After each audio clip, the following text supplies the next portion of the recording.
Ketika Apolos masih di Korintus, Paulus sudah menjelajah daerah-daerah pedalaman dan tiba di Efesus. Di situ didapatinya beberapa orang murid. Katanya kepada mereka, "Sudahkah kamu menerima Roh Kudus ketika kamu menjadi percaya?"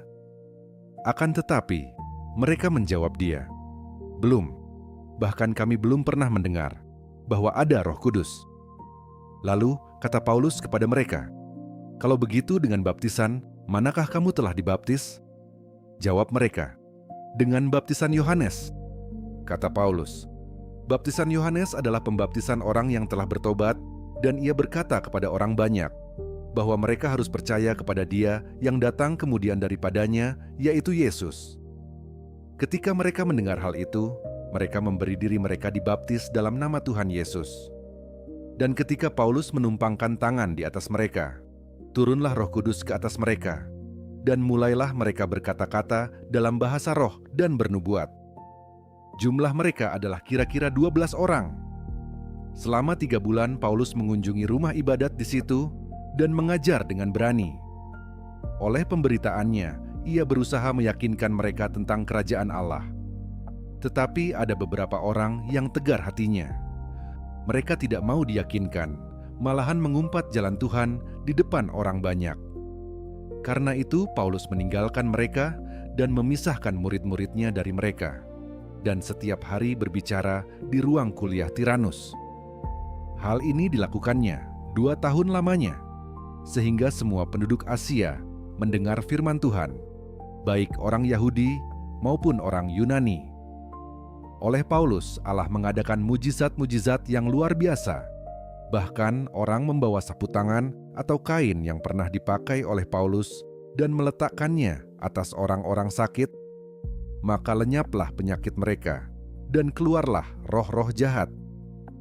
Juga beberapa tukang jampi Yahudi yang berjalan keliling di negeri itu mencoba menyebut nama Tuhan Yesus atas mereka yang kerasukan roh jahat dengan berseru, katanya, "Aku menyumpahi kamu demi nama Yesus yang diberitakan oleh Paulus." Mereka yang melakukan hal itu ialah 7 orang anak dari seorang imam kepala Yahudi yang bernama Skewa.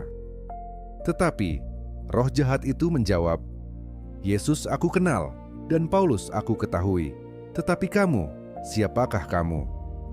Dan orang yang dirasuk roh jahat itu menerpa mereka dan menggagahi mereka semua dan mengalahkannya, sehingga mereka lari dari rumah orang itu dengan telanjang dan luka-luka.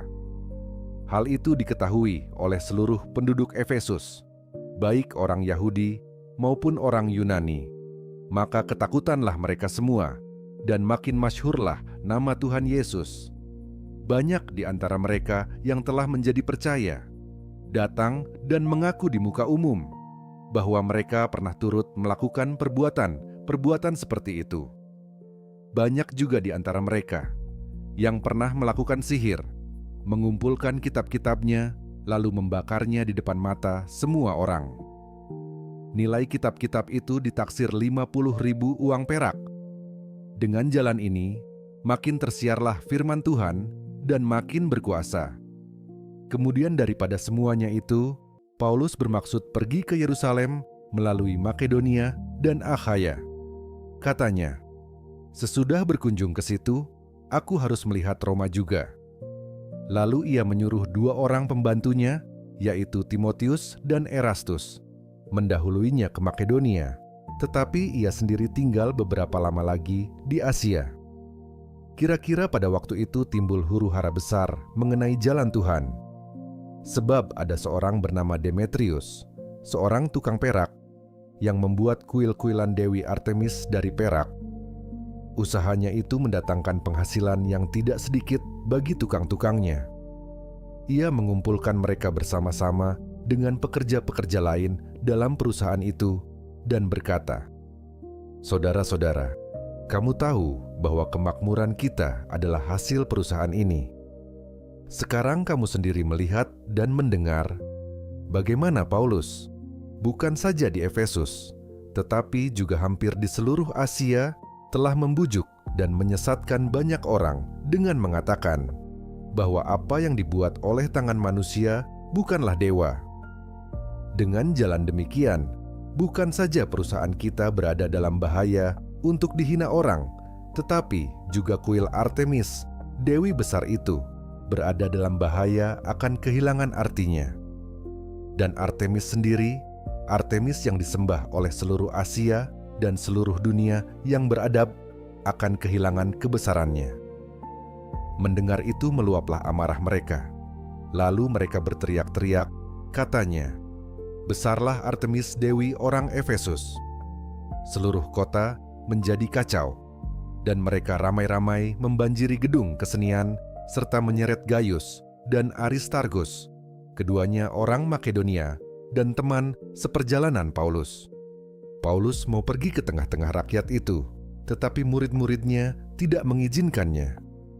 Bahkan beberapa pembesar yang berasal dari Asia yang bersahabat dengan Paulus mengirim peringatan kepadanya supaya ia jangan masuk ke gedung kesenian itu.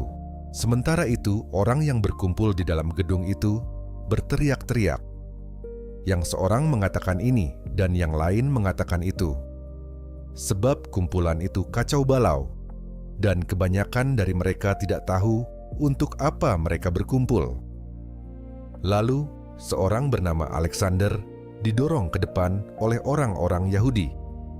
Ia mendapat keterangan dari orang banyak tentang apa yang terjadi. Segera ia memberi isyarat dengan tangannya dan mau memberi penjelasan sebagai pembelaan di depan rakyat itu. Tetapi ketika mereka tahu bahwa ia adalah orang Yahudi, berteriaklah mereka bersama-sama kira-kira 2 jam lamanya, "Besarlah Artemis dewi orang Efesus." Akan tetapi, panitera kota menenangkan orang banyak itu dan berkata, "Hai orang Efesus, siapakah di dunia ini yang tidak tahu bahwa kota Efesuslah yang memelihara baik kuil Dewi Artemis, yang maha besar, maupun patungnya yang turun dari langit? Hal itu tidak dapat dibantah. Karena itu hendaklah kamu tenang, dan janganlah terburu-buru bertindak. Sebab kamu telah membawa orang-orang ini ke sini, walaupun mereka tidak merampok kuil Dewi kita dan tidak menghujat namanya. Jadi, jika Demetrius dan tukang-tukangnya ada pengaduannya terhadap seseorang, bukankah ada sidang-sidang pengadilan dan ada gubernur? Jadi, hendaklah kedua belah pihak mengajukan dakwaannya ke situ. Dan jika ada sesuatu yang lain yang kamu kehendaki, baiklah, kehendakmu itu diselesaikan dalam sidang rakyat yang sah. Sebab kita berada dalam bahaya akan dituduh bahwa kita menimbulkan huru-hara pada hari ini, karena tidak ada alasan yang dapat kita kemukakan untuk membenarkan kumpulan yang kacau balau ini." Dan dengan kata-kata itu, ia membubarkan kumpulan rakyat itu.